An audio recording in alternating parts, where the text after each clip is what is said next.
వీక్షకులకు స్వాగతం. నమస్కారం. జగన్మోహన్ రెడ్డికి మరో చెంపపెట్టు. తన అనుయాయుడు లాయర్ చేత సుప్రీంకోర్టుకు వెళ్ళి తిరుమల లడ్డూ కల్తీ విషయం మాట్లాడకుండా ఆర్డర్ ఇమ్మంటూ కోరిన మీదట సుప్రీంకోర్టు తిరస్కరించి ఏమనుంటే సిబిఐకి చెప్పుకోపో అంటూ చెప్పింది. ఎందుకు వెళ్ళాడు, దేని గురించి వెళ్ళాడు, జగన్మోహన్ రెడ్డికి ఇదే పని తెలుసుకునే ప్రయత్నం చేద్దాం. విశ్లేషించడానికి మనతో పాటు ఉన్నారు సీనియర్ జర్నలిస్ట్ దుర్గా కుమార్ గారు. వారిని అడిగి మరిన్ని విషయాలు తెలుసుకుందాం. సార్ నమస్తే. నమస్తే బ్రహ్మ గారు, మన వీక్షకులు. టీటీడీ లడ్డూ కల్తీ విషయంలో జగన్మోహన్ రెడ్డి ఎన్ని ప్రయత్నాలు చేసినా విఫలమవుతున్నాడు. అంటే ప్రజలకు సమాచారం తెలియకుండా, వాళ్ళకి అసలు విషయాలు తెలియకుండా ఆపే ప్రయత్నంలో ఉన్నాడు. అది ఎక్కడ నెరవేరట్లా. మళ్ళీ తన అనుయాయుడిని లాయర్ని ఎవరిని పంపించాడు సుప్రీంకోర్టు మళ్ళీ అదే సమాధానం చెప్పింది. జగన్మోహన్ రెడ్డి వ్యవహారాన్ని కోర్టుకు వెళ్తున్న వాళ్ళని ఎట్లా చూస్తారు, ఎట్లా విశ్లేషిస్తారు? వాళ్ళదేముందండి, అమాయకులు. మనం చేతిలో రాయి మనం విసిరితే ఎటు విసిరితే అటు వెళ్తుంది. పిచ్చాడు చేతిలో రాయి. రాయి వెళ్ళిన వ్యక్తి రాయిలు అంటాడు, విసిరిన వ్యక్తిని గురించి మాట్లాడాలి మనం. అతని ప్రయోజనాలు కాపాడటం కోసం ఉపయోగించుకున్నాడు, చేశాడు. కానీ విషయం ఏంటంటే, అసలు ఆ ప్రపోజల్లో బెంచ్ ముందు జస్టిస్ సూర్యకాంత్ బెంచ్ ముందు ప్రస్తావన వచ్చి రాగానే వెంటనే అసలు ఇలాంటి విషయాలు మేము అసలు ఎంటర్టైన్ చేయము, మాకు సంబంధం లేదు, మీకు ఇది ఏదైనా ఉంటే వెళ్ళి సిబిఐ ముందు చెప్పుకోమన్నారు. వెళ్ళిన అంశం ఏంటంటే, ఎంత సిల్లీ అంశం అండి అది. సిల్లీ అంశం అది అట్లా ఉంచితే అసలు వాళ్ళు చెయ్యకూడని తప్పు చేశారండి. అది దాన్ని ప్రజల దృష్టి మళ్ళించడం కోసం ఇక్కడ క్యాడర్ని, నాయకులను కూడా ఉపయోగించారు.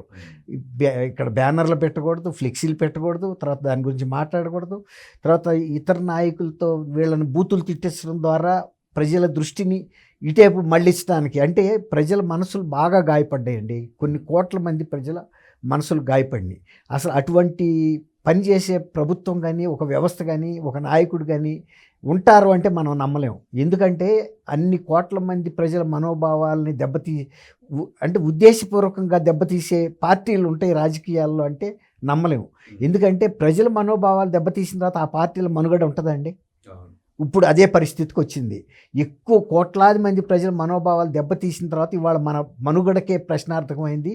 మనం ఎట్లాగూ మనం ఇక మనలేము అనే ఉద్దేశం మీద దాని మీద పడరాని పాటలు పడుతున్నారు. ఎన్ని సాట్లకి వెళ్తే అన్ని సాట్ల చెప్పు దెబ్బలు తగిలినట్టు అవుతుంది. ఇప్పుడు అందులో జంతువు కొవ్వు కలిసిందనే మాట మాట్లాడకూడదని వాళ్ళు సుప్రీంకోర్టు నుంచి ఒక గ్యాగ్ ఆర్డర్ తెచ్చుకోవడానికి వాళ్ళు ప్రయత్నించారు.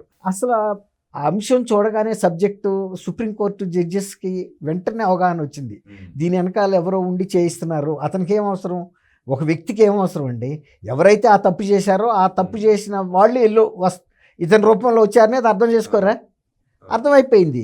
కాబట్టి ఇక్కడ ఏంటి, మాకేమవసరం? ఇప్పుడు ఆల్రెడీ వాళ్ళు అడిగిన మీదటే సిబిఐ ఎంక్వైరీ చేశారు. సిబిఐ అఫీషియల్స్ ఉన్నారు, స్టేట్ పోలీస్ అఫీషియల్స్ ఉన్నారు, సెంట్రల్ ఫుడ్ ఎక్స్పర్ట్స్ ఉన్నారు. వాళ్ళు ఒక కేసు ఇది కూడా ఛార్జ్ షీట్ కూడా ఫైల్ చేశారు. అందులో రిపోర్ట్స్లో ఏదైతే ఉందో అది అక్కడ ప్రస్తావిస్తారు, ప్రజలైనా ప్రస్తావిస్తారు, రేపు కోర్టులో ప్రస్తావన వస్తుంది. దాన్ని కాదని అనడానికి మనం ఎవరిని? అవన్నీ కూడా నేషనల్ ల్యాబొరేటరీస్, ప్రభుత్వ సంస్థలు. రెండోది, ఈ కల్తీ వ్యవహారం ఒక అపచారం జరిగిందనేది ఇన్నిసార్లు కోర్టు మెట్లు ఢిల్లీ దాకా సుప్రీంకోర్టు గడపకే వెళ్ళింది. అంశం మీద ఎన్నిసార్లు వెళ్తారండి వాళ్ళు? అప్పటికే అర్థం అవ్వబట్టే చాలా చివాట్లు పెట్టినట్టుగా పంపించేశారు. అసలు కనీసం ఆ ప్లీ మొత్తం వింటారు ఎవరైనా. కానీ ఎప్పుడైతే ఒక 2 మాటలు వినపడినాయో అది ఇట్లాంటి ఆర్డర్ మేము కోరుకుంటున్నామని క్లోజ్ చేసేయమన్నారు. అసలు ఎక్కువసేపు సుప్రీంకోర్టులో జడ్జెస్, కౌన్సిల్స్ చెప్పే అంశాన్ని అది కనుక మీనింగ్లెస్ అంటే అబ్రప్ట్గా ఆపేస్తారండి. తన సిల్లీ కేసులో అసలు నెంబర్ అవ్వటమే కష్టం. అదే ఎవరు అయినా కానీ అబ్రప్ట్గా క్లోజ్ చేస్తారు. ఎందుకంటే టైం వేస్ట్ అక్కడ. ఇంకా చాలా జాతీయ స్థాయి అంశాలు ఉన్నాయి అక్కడ. వాటన్నిటిని బ్లాక్ చేస్తా ఈ సిల్లీ అంశాలను అందులో అప్పటికే గతంలో ఆంధ్రప్రదేశ్ ప్రభుత్వమే మాకు పెద్ద లిటిగెంట్ అని సుప్రీంకోర్టు బెంచెస్ అనేక సార్లు వ్యాఖ్యానించినాయి. ఎందుకంటే ప్రతి చిన్న అంశాన్ని సుప్రీంకోర్టుకి తీసుకెళ్ళటం, వీళ్ళు ఆ డబ్బులు కౌన్సిల్స్కి పెద్ద మొత్తంలో ఇవ్వటం, అదే లాయర్లతో జగన్మోహన్ రెడ్డి వ్యక్తిగత కేసులు వాదించుకోవటం ఫ్రీగా, ఇదంతా తెలుసు వాళ్ళకి. అదొక స్కామ్ ఎక్కడికక్కడే. కాబట్టి ఇవాళ ఆ పరిస్థితికి వెళ్ళటం అనేదే తప్పు.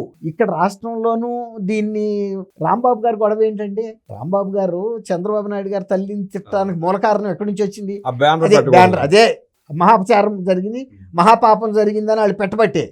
ఆ రకంగా ఇక్కడ అన్నీ దాటి వెళ్ళిపోయేటప్పటికి వాళ్ళ సుప్రీంకోర్టు దగ్గర ఈ ఆర్డర్ తీసుకురావాలని వెళ్ళారు. వెళ్ళినప్పుడు కనీసం వీళ్ళ దగ్గర ఒక ప్రూఫ్ అయితే ఉండాలి కదండి, ఇది కలవలేదని, అపచారం జరిగింది, మొత్తం అది కెమికల్ డికాక్షన్ అని కాక్టైల్ అన్న తర్వాత అందులో నెయ్యి ఎక్కడుంది, తర్వాత వీళ్ళు వెళ్ళటానికి కూడా ఒక సమయం సందర్భం ఏమైనా ఉందా? దాని మీద చక్కటి వీళ్ళు సుబ్బారెడ్డి గారే వెళ్ళాడు. సుబ్బారెడ్డి గారు కూడా ఒక తప్పు చేశాడు సుప్రీంకోర్టు ముందు.